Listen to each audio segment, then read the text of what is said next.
culture matters.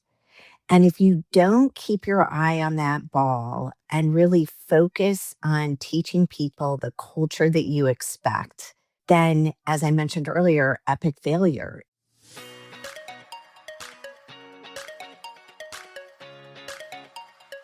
Welcome to Business Refocused, a podcast about the people, decisions, and strategies behind building a successful business.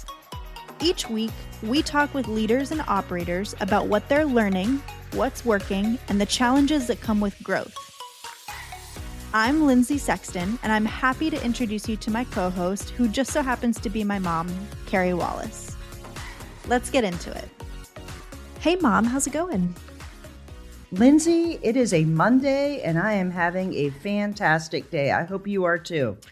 I am. We're coming off a weekend where it was like one of my 2 wedding weekends, right? Like early June is when we did all of our wedding celebrations, and it's so fun to see all of our 2 families posting things, and my aunts commenting on Patrick's aunts, and both of our dads chit-chatting and whatever. It's a really fun and special time. Although I wish I could be back in France. I will tell you that.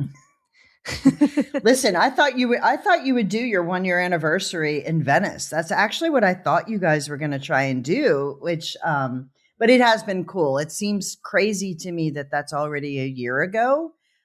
But it's been fun watching that on Facebook. And maybe next year you'll make it to Venice, or maybe never Venice. Who knows? But I thought that's where you would head. I hope at some point we'd make it to Venice, but we will see what ends in store for us. But it was funny reflecting this morning on the idea of like bringing 2 groups together, because our podcast today is going to talk pretty significantly about that. And so I want to get into that, but I want to introduce our guest first and get you guys to know her a little bit more. And I'm excited to introduce Anne from Vision Accomplished. Welcome to the show today. Well, thank you for having me. I'm really excited for our conversation. Me too. We, so you probably don't know a lot about me or my wedding, but I got married in Europe in order to, like, the whole goal of our wedding was to take my family and his family and take the people who were going to be with us into the future, right? So the people who like truly cared and really wanted to invest in us and our relationship and take them on a trip instead of throwing like a big grand thing here back in the US, so that to set ourselves up for when we have kids or graduations or life events or whatever, it kind of breaks down the barrier of like, you guys already know each other. So we planned like different activities in order to force bond the people that we wanted to bond to each other. And I think that that's kind of what we're here to talk about today, isn't it? It is. And building that connection between teams, whether it's family teams, corporate teams, client teams, can make all the difference between success or epic failure. Yeah, I agree. So tell us what it is that you do, Anne. So my background is in leadership, and I've had the opportunity to really work on all different aspects of the healthcare industry, whether it's directly with health insurance or with employers as they're making their healthcare decisions, or actually on the healthcare delivery side. And the one common denominator that has stuck with me in all of those roles is that culture matters.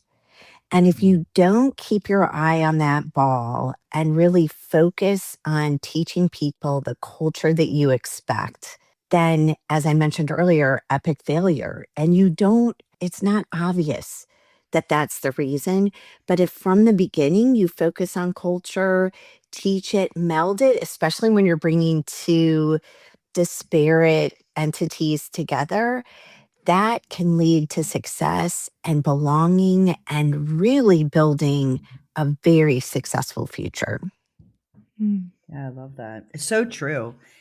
People like me want to look at the numbers, want to look at the statistics, want to look at the data, But the reality is, if you can't get a great pulse on culture, all that stuff can be great and it can still pretty much not work. Right. So it's a Right. crazy thing. Right. Right. And you have to pay attention to the business side of it. You have to make sure that the Sure. deal that you're doing makes sense, that the numbers play out, that you have an excellent strategy. And that's why often people forget about the people and the culture because they're so focused on that results driven mindset, which is important. And you must add the people piece to it in order to really build an excellent, successful organization. Yeah. So, a lot of the work that we do is helping someone towards a transition, whether that's selling their agency externally, whether that's merging two agencies together, whether it's hiring a new producer, et cetera. So, and, our modeling is here's how we can put these together. Here's how it cash flow. Here's the decisions you need to make. But the real work starts once that deal closes, like once you acquire that agency or you sell that agency. So for one of our clients, you were who they turned to once all of that was done and they wanted to bring these two cultures together. Tell us what that process looked like. First of all, how did he find you? And what did that process look like? Well, he found me on LinkedIn, and Ah. that is always great. So, LinkedIn, great tool, just a little a side plug for make sure you're out there and available and people see what you're all about. And we started with a conversation about what they were trying to accomplish with this merger. And starting culture comes from the top. It is led from the top, it is defined from the top. So we started there, and it was really wonderful to see how it mattered so much to this leadership team that the two cultures came together in a meaningful way that highlighted the strengths of both organizations to move forward to be better and stronger together. When you're bringing organizations together, often one is coming over to take over the other and just do it their way. And what happens, and I've seen this many times, what happens in that scenario is you can lose your best people right out of the gate. If they don't feel that they are part of the decision making or that things are being done to them versus with them, that can flip the deal in a really negative way. So I really respected that they cared about this. And then what we did was we built a day that was designed with some fun, some seriousness, and a lot of forced interaction between the two teams so they could learn what all they had in common and where each of the two teams had really strong, valuable skills to bring to the table.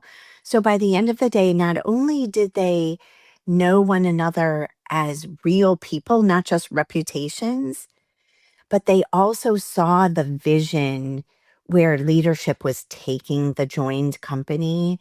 And that allowed them to see where they fit in that process, see where their particular skills were of value to the joined organization. And it was a very positive result in really just an 8-hour day. So it doesn't take, yes, you have to work on culture all the time. So let me just be clear about that. But a retreat where you bring people together, it can be a day on a Friday, and you can really set the groundwork in order for that success.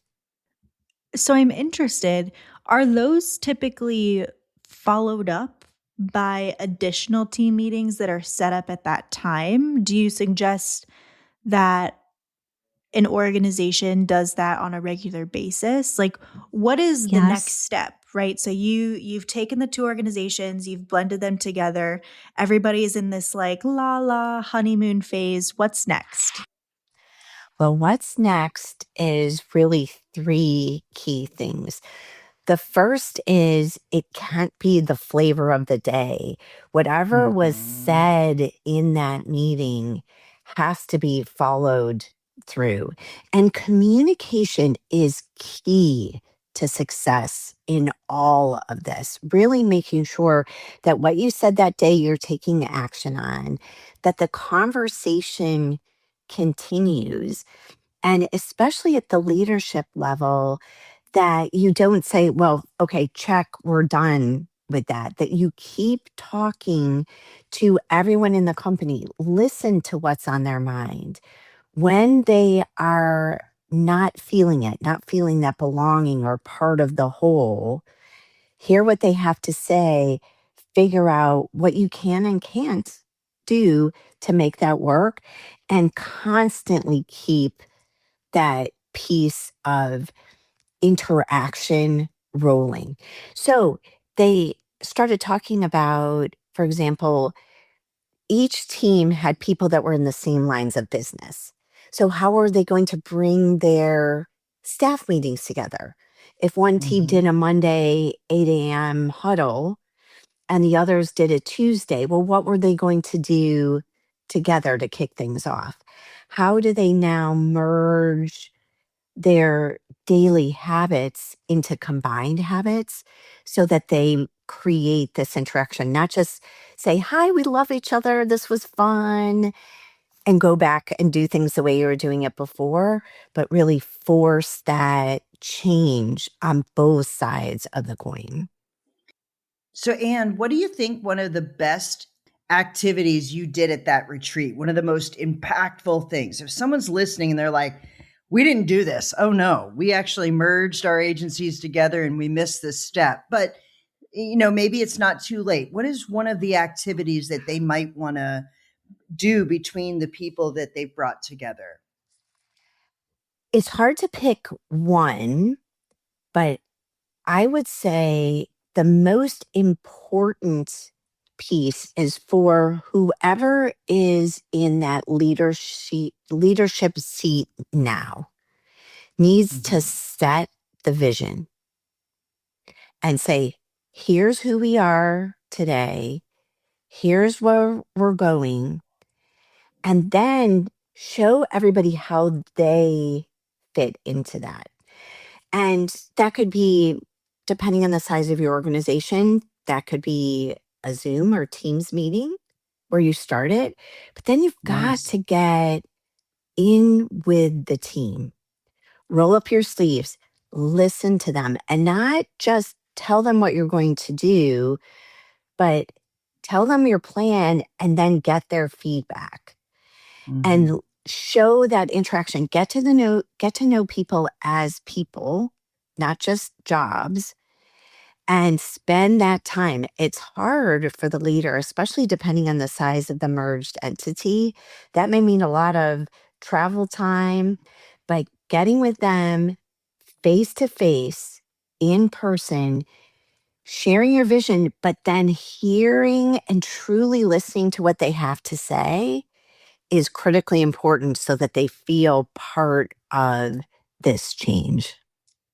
We live in a world that AI is making people nervous about it might take their jobs or it might change their role.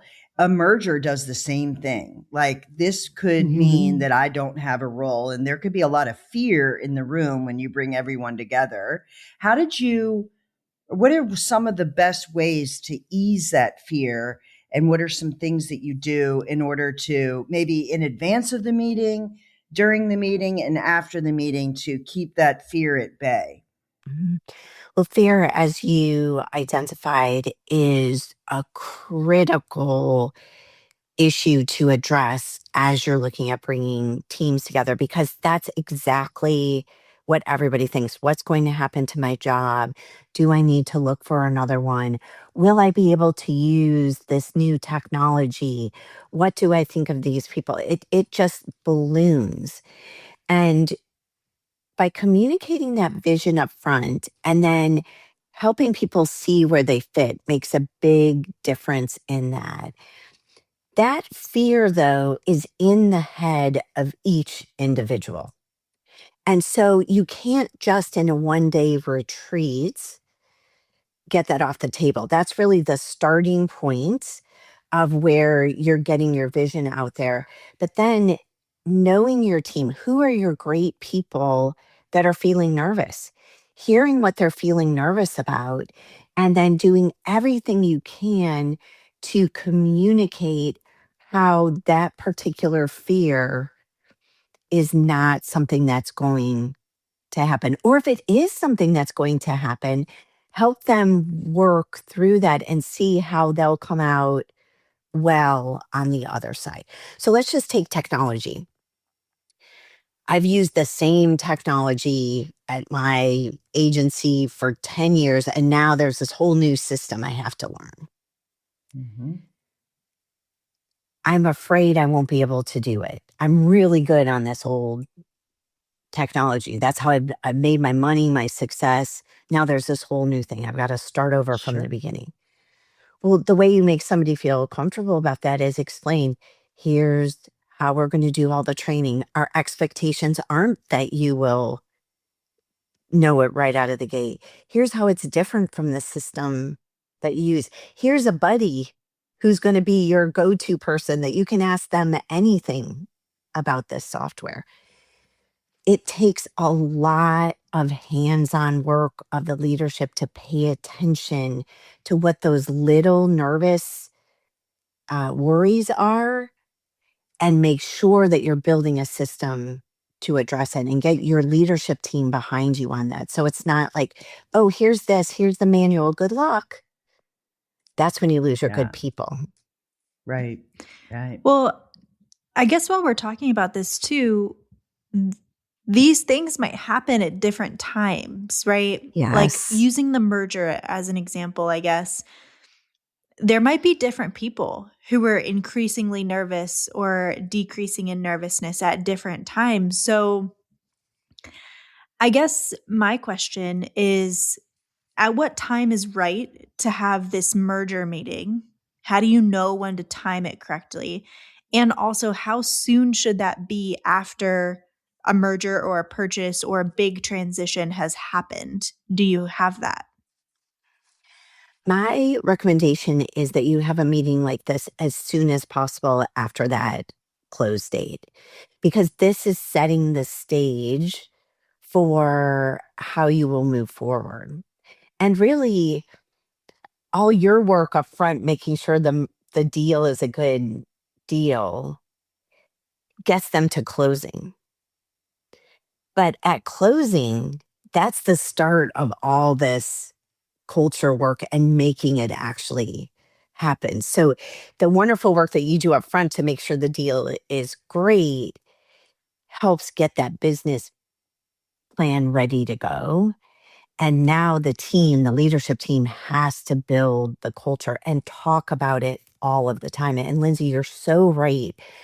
One day, half the team is feeling great, the other half is panicked because of something. Then the next day, something else changes. And showing people that timeline for how various pieces of the change will be rolling out and tell them what the expectations are, people will always assume the worst. So, back to the system change example. If you assume that you have to know it right away and don't realize that there's an expectation that you have a whole year to learn this system and here's all the things that'll go. That helps relieve that stress from the individual. So showing people what change is going to happen, then them giving them the timeline for the expectation is really, really important. If you leave it to people's own decision making, 100% they assume the worst all the time.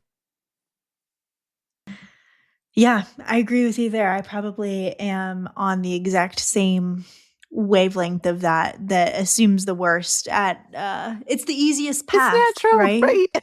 Yeah, it's the easiest path. What does that actual day look like? You mentioned it's a mix of serious, it's a mix of fun, it's a mix of like forced team bonding. How do you structure just a single day event in order to have all of those things and flow nicely throughout the whole day? It's a great question. So I'll tell you how we structured this particular day, but each day will be unique to the group that you're bringing together. So this is a fine formula, but you would want to customize it to the personality of your team. So we started with everybody arrived. It was a really beautiful location, turned out to be a beautiful day. Everybody came in and we made them, so this is the force part, make a fun name tag. So we had all sorts of supplies so they could create a name tag that represented who they were. We had stickers, we had sparkly glue, and you could see it. Some people are like rolling their eyes, like, oh my God, what have I gotten myself into? And others were like, I love crafts. So it had the fun aspect. And the person who was in the CEO role now, taking this organization forward, he made a point that he was there at the table making his name tag. So to show them that we're not forcing you to do this silly slash fun thing, I'm doing it too. Then people had breakfast, we got them seated, and we forced where they sat. So we mixed the tables with people from the different companies. And our first activity was they had to introduce the person next to them. So they had to stand up and talk about the person next to them. So, really easy exercise, but you had to talk to the person. They had the name tags where they could ask about it. So that was the silly, fun kind of kickoff thing.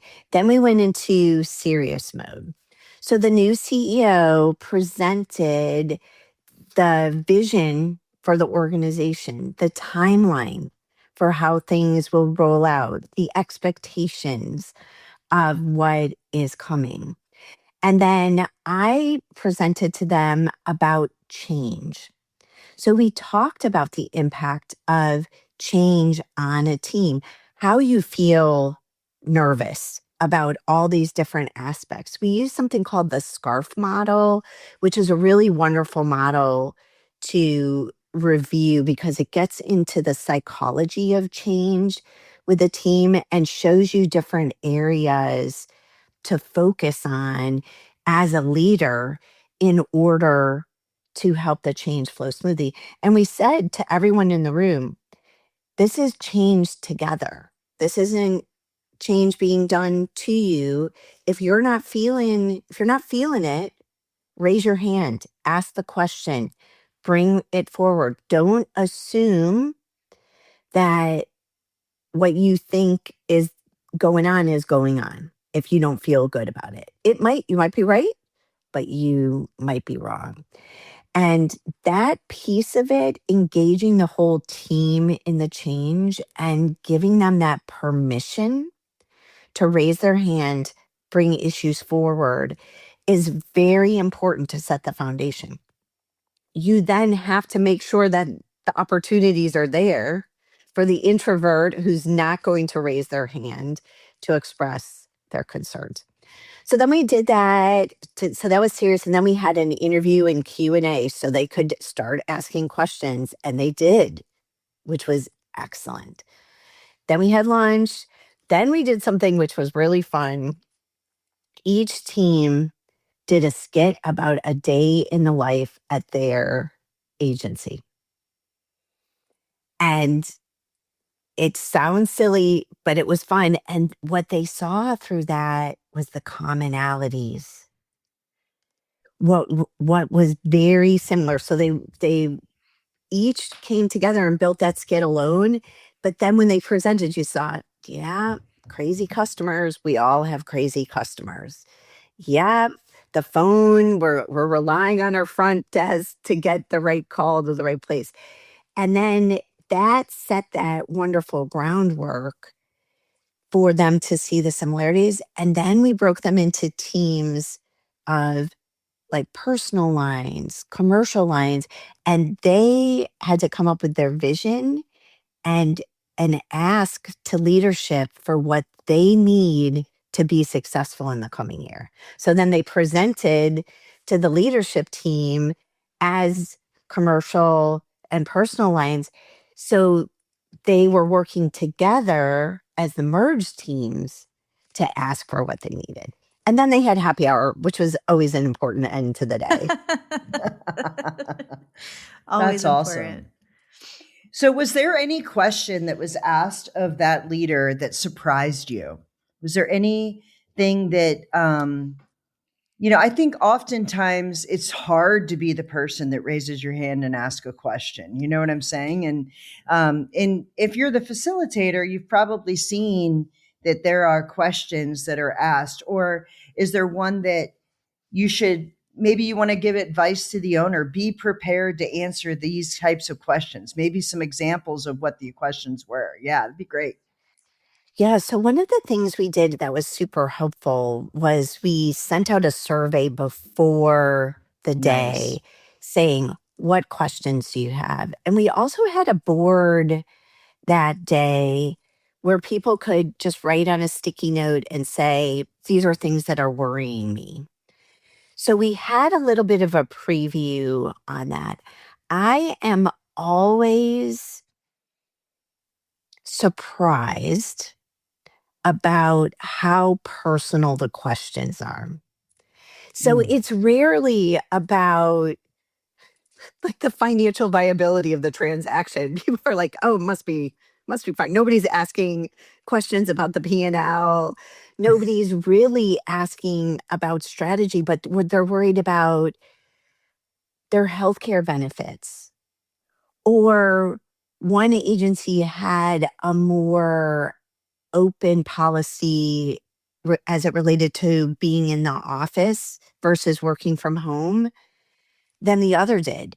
So when you open it up for people, the things in the culture become very personal that they worry about. And if you can give the team comfort around those things and let them know that, yeah, that matters and we'll address it and we'll find a solution, then you can get them less distracted by the personal aspects and really focused on the strategy going forward.